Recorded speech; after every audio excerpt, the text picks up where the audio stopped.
안녕하세요. 양희세 금융가의 양영빈입니다. 오늘 나눌 내용은 내일 미국 시간으로 6월 11일에 인플레이션 발표가 있죠. 보통 이제 헤드라인 인플레이션 또는 CPI 인플레이션 이렇게 얘기를 하는데요. 이것의 의미 그리고 이걸 계산하는 방식이 어떻게 되는 거에 따라서 이걸 또 해석하는 데 많은 차이가 있으니까요. 그거에 대해서 좀 더 굉장히 기초적인 내용이지만 한번 살펴보고자 합니다. 먼저 우리가 이제 전월 대비 인플레이션 이런 게 있습니다. 이건 말 그대로 한 달 전 대비해서 물가가 어느 정도 상승했는가 그거를 나타내는 거죠. 그래서 전월 대비 인플레이션은 영어로는 MOM, Month over Month Inflation 이렇게 부르고요. 그 다음에 우리가 흔히 이제 뉴스에서 지금 인플레이션이 몇 퍼센트다, 뭐 8%다 이렇게 얘기하는 거, 그거가 바로 전년 대비 인플레이션인데요. 지금부터 12개월 전에, 1년 전에 인플레이션을 얘기하는 겁니다. 그래서 그거는 YOY 인플레이션 이렇게 부르고 있습니다. 두 달간의 인플레이션 한번 계산을 해보면요. 두 달 전에 인플레이션을 A라고 하고, 그 다음에 한 달 전에 인플레이션을 B라고 하면은, 우리가 이거 중학교 수학 시간에 많이 배웠던 식의 전개 있었죠. 1 플러스 A 곱하기 1 플러스 B에서 1을 뺀 거죠. 그러면은 계산해 보면은 A 더하기 B 더하기 A하고 B를 곱한 거 이렇게 딱 나오는데요.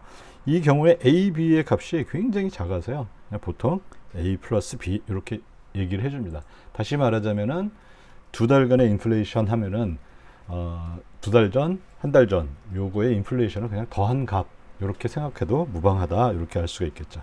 예를 들어 두 달 전에 인플레이션이 1%였고 지난달 인플레이션이 2%였다면은 이번 달 인플레이션은 두 달간의 인플레이션은 정확히 말하자면 3.02% 이렇게 되지만 0.02%에서 그 뒤에 게 너무 작으니까 그냥 보통 3% 이렇게 해도 큰 지장은 없습니다.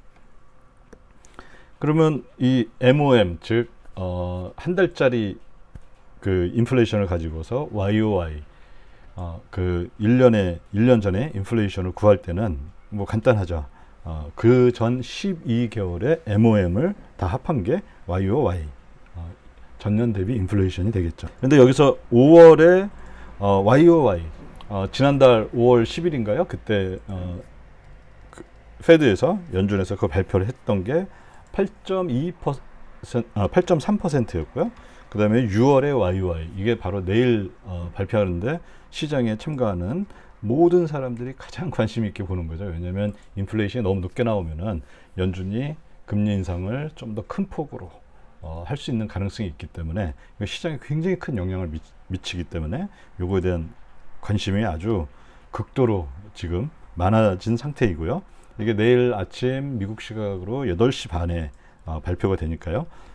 우리도 충분히 저녁 한 10시 반경에 충분히 볼 수가 있는 그런 값입니다. 근데 요때 이제 재밌는 게요.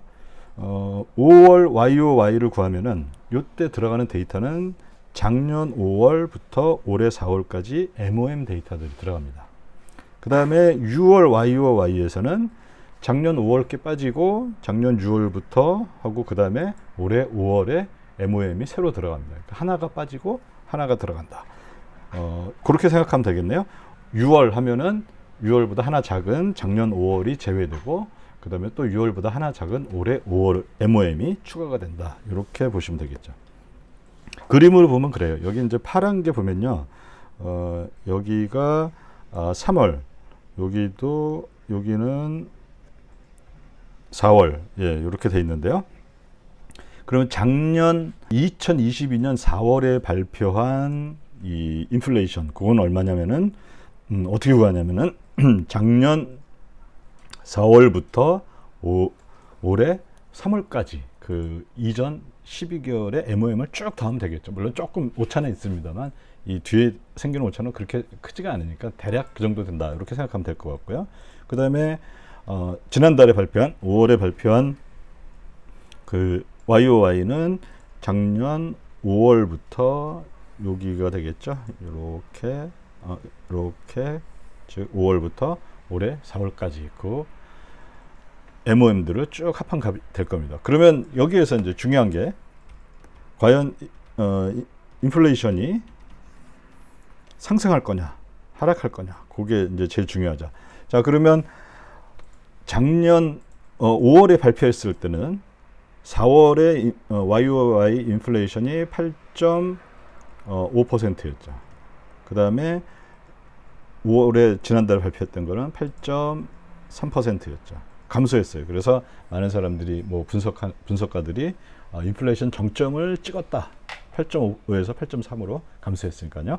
정점을 찍었다 이렇게 판단했는데 그거는 사실 굉장히 알기가 어려운 게요. 그게 왜 그러냐면은 4월 발표에서 5월 발표 넘어갈 때 뭐가 빠지냐면은 작년 4월께 빠지게 됩니다.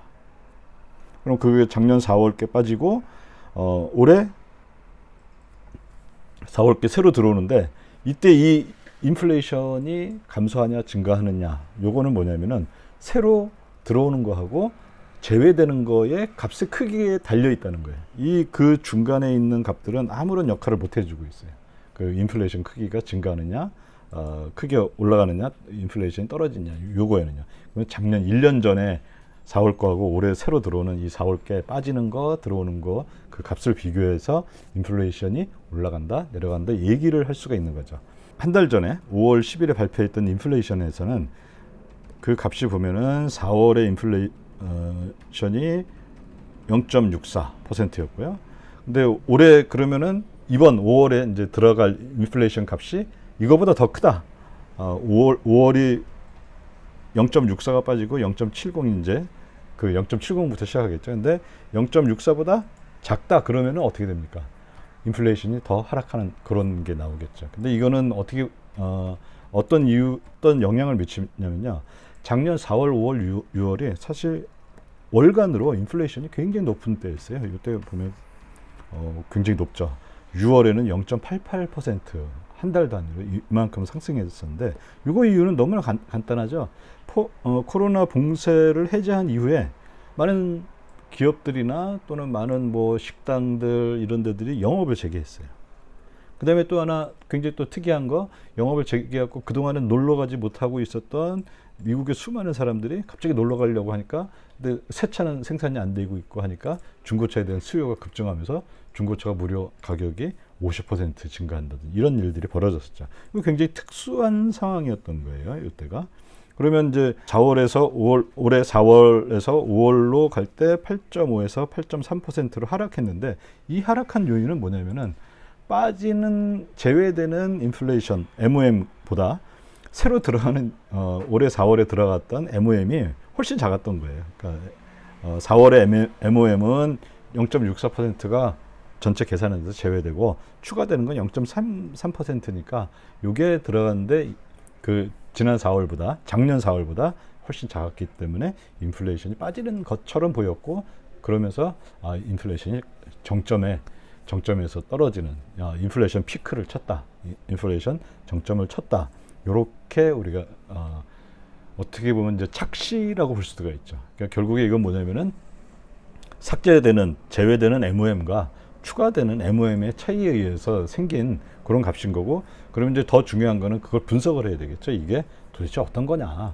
뭐 때문에 이번에는 줄었고 그다음에 그 인플레이션에서 차지하는 어떤 요인이 보통 코어 인플레이션 뭐 이렇게 부르는데요. 그게 증가하고 있느냐, 증가할 요인이 있느냐, 요거에 대한 것들을 잘 분석을 해야 된다. 그냥 단순히 값이 증가하고 감소하고 요걸로만 우리가 해석을 해서는 안 된다. 이렇게 생각하고 있습니다. 그 다음에 이번에 있을 6월 10일에 YOY 인플레이션, 뭐 헤드라인 인플레이션이라고 그러죠. 또는 전년 대비 CPI 인플레이션 예상을 보면요.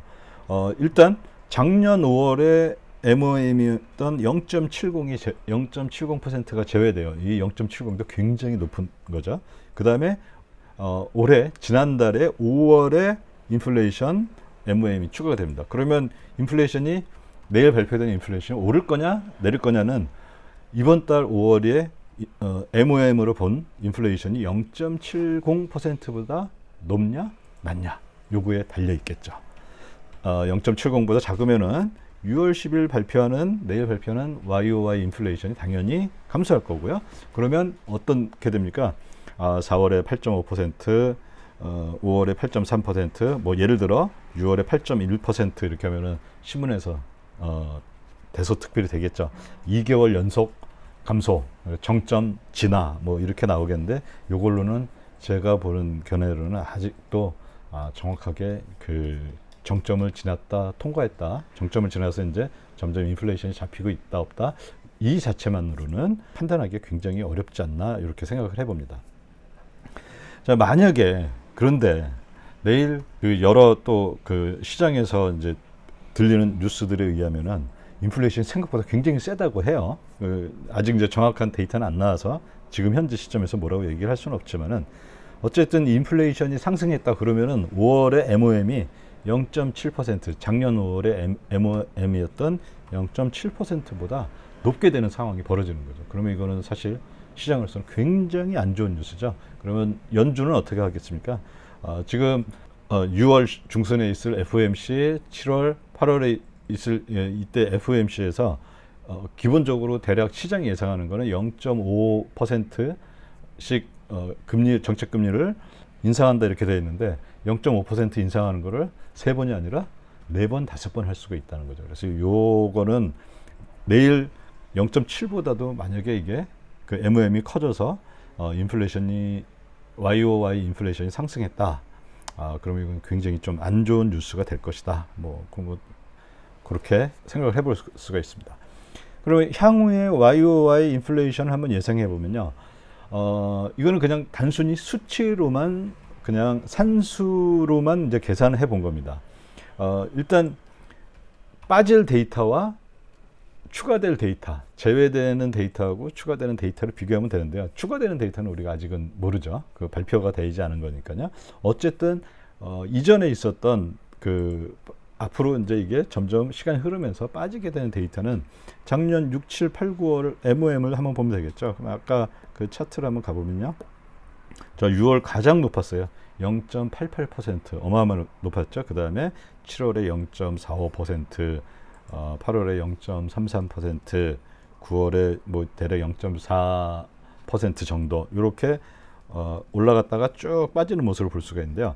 이 얘기는 뭐냐면은 6월에서는 굉장히 큰 값이 빠지는 그런 걸 보여줘요. 그러면은 적어도 그냥 수치상으로만 본다면은 우리는 어떤 걸 알 수가 있냐면은 큰 값이 빠지고 뭐 6월, 7월, 8월, 9월 요번에 이제 앞으로 올 6, 7, 8, 9, 7, 8, 9에서는 좀 어느 정도 정상적인 수치가 들어온다면 큰 값은 빠지는데 정상적인 값이 좀 뭐 예를 들어 뭐 0.4도 정상은 아니지만요. 0.4 이런 값이 나왔다. 그러면은 인플레이션이 추가로 감소할 확률이 굉장히 높아지겠죠. 그런데 여전히 이건 산술적으로 본 겁니다. 그냥 수치 계산해서 빠지는 게 7월이 6월께 무려 0.88%였는데 이게 빠지면은 인플레이션 감소 확률이 상대적으로 높아진다. 이렇게 예상을 할 수가 있겠죠. 그 다음에 8, 9, 10월에 그래서 YO 7월을 빼고 8, 9, 10월에 YOY 인플레이션 한번 예상해 보면요. 근데 7, 8, 9는 인플레이션율이 작년 7, 8, 9월은 인플레이션율이 MOM을 봤을 때 상당히 낮았죠. 6월에 비해서 거의 반 수준으로 이렇게 떨어졌으니까요. 그 얘기 뭐냐면 향후에 8, 9 올해 8월, 9월, 10월에 YOY 인플레이션은 어떻게 되냐면 인플레이션이 감소하더라도 폭이 굉장히 작거나 아니면 또 물가 상승으로 인해서 그 인플레이션 상승 가능성이 높다 이런 얘기를 할 수가 있겠죠. 그래서 이렇게 간단히 그 계산을 산수를 통해서 본 거는 뭐냐면은 이게 그냥 지난달 대비 인플레이션이 뭐 0.2% 하락했고 뭐 0.1% 하락했다 뭐 요런 걸 가지고서 그냥 간단히 그냥 이게 인플레이션 정점이다 아니다 얘기하기가 굉장히 어렵다는 사실 꼭 주의하시고 그러면 아마 투자를 하거나 또는 또 시장을 바라보는 데 있어서 그런 아주 초보적인 실수들은 피할 수 있지가 않나 이렇게 생각을 해봅니다. 그리고 이제 결국에 이거는 뭐냐면 인플레이션 요인을 분석해야 되는 거죠. 제가 지난 영상에서 한번 했던 스티키 인플레이션 해서 임대료라든지 이런 서비스라든지 이런 게 올라가면은 사실 그게 차지하는 전체 인플레이션을 차지하는 비율이 꽤 높기 때문에 인플레이션에 안 좋은 그 인플레이션을 더 가속화하는 그런 영향을 줄 수가 있는데요. 이런 부문별 또는 사안별 분석을 하는 게 굉장히 중요하다. 그냥 이게 수치가 떨어진 거 올라가고 요것만 해서는 안 된다. 이렇게 생각을 해봅니다. 따라서 수치적으로 본 인플레이션 정점, 이거는 과도한 낙관도 과도한 비관도 금물이다. 자, 그 다음에 이제 인플레이션이라는 것은 결국에는 수요에 달려 있는 거죠. 미국 국민의 총수요에 달려 있고, 총수요는 또 어떻게 보면은 이 하우스홀드 가계의 순자산하고 굉장히 밀접한 관련이 있겠죠. 그래서 최근에 이 아주 큰 흐름으로 보면요, 이거는 쿼터니까 분기별 데이터인데요. 분기별 데이터를 보면은 여기가 코로나가 발생했을 때, 그때 미국 가계의 순자산 규모도 확 떨어지고, 그리고 이 빨간색이 뭐냐면 국내 소비자가 최종적으로 소비한 그 소비량인데요. 이게 이제 총수요라고 보면 되겠죠. 실현된 총수요겠죠. 그러면 이게 당연히 코로나 때 쫙 줄어들었다가 코로나 이후에 주가가 뛰고 뭐 온갖 자산 가격이 다 상승하면서 이것도 같이 올라간, 총수요도 올라가고 가계 순자산도 올라가는데, 결국에 현재 순자산 내려오고 총수요도 떨어지고 있는 상황을 보여주고 있죠. 그러면 요거로부터 우리가 생각해 볼 수 있는 거는 결국에 가계 순자산이 줄어들므로 인해서 가계 총수요가 줄어들었고, 그러면 이거는 향후 인플레이션에는 어떤 영향을 미치냐면 당연히 인플레이션을 감소시키는 걸로 영향을 주겠죠. 그리고 요게 이제 또 뭐냐면 최근에 연준이 하고 있었던 금리 인상 정책이 어느 정도 그 시장에 영향을 주고 있고, 뭐 제가 볼 때는 나름대로 잘 작동하고 있는 것 같아요. 연준은 그러면 이제 더 확신을 갖고 그 인플레이션이 높게 나온다 그러면은 확신을 갖고 더 금리 인상 쪽으로 달려갈 수가 있죠. 자, 그리고 뭐 최근 소식 더 하나 전해드리자면요. 지난번에 제가 오버나이트 RRP에 대한 얘기를 한번 한 적이 있었는데요. 지난주였죠. 지난주에 봤던 거는 오버나이트 RRP 총 잔고가 2조 달러 넘었다 했는데, 지금 벌써 어저께 보니까 2조 1,420억 달러로 무려 또 1,000억 달러가 더 증가를 했습니다. 그러면 이렇게 보면 바로 지난번 영상에서 제가 페드가이라는 사람을 소개하면서 이 사람은 오버나이트 RRP가 2조 5천억 달러보다도 더 커질 수 있다. 연말에는 더 커질 수 있다 그랬는데, 지금의 기세로 보면은 뭐 3조 달러도 이게 가능하지 않을까. 그러면 이건 또 우리들한테는 굉장히 위험자산 투자하고 계신 분들한테는 굉장히 좀 안 좋은 얘기죠. 그러니까 굉장히 이제 이 QT가 어려워지고, 이 부드러운 QT가 아니라 굉장히 울퉁불퉁하고 굉장히 거칠은 러프한 QT가 될 것이다. 이런 걸 암시해 주는 게 아닌가, 이렇게 생각을 해볼 수가 있을 것 같습니다. 네, 오늘 이렇게 간단히 현 시장 상황에 대해서 살펴봤고요. 그 다음에 인플레이션이라는 거에 대해서 계산하는 방식에 따라서 인플레이션 정점, 요게 이제 계산하는 방식 자체가 그런 한계를 갖고 있다는 거, 인플레이션 정점을 알아내기에는 굉장히 큰 한계를 갖고 있고, 이게 그냥 단순한 주식 차트의 기술적 분석하듯이 YOY 인플레이션을 가지고서 이게 조금 줄었다 해서 이게 정점이다 얘기하기가 굉장히 힘들고, 그 이유에 대해서 간단하게 살펴봤습니다. 네, 대단히 감사합니다.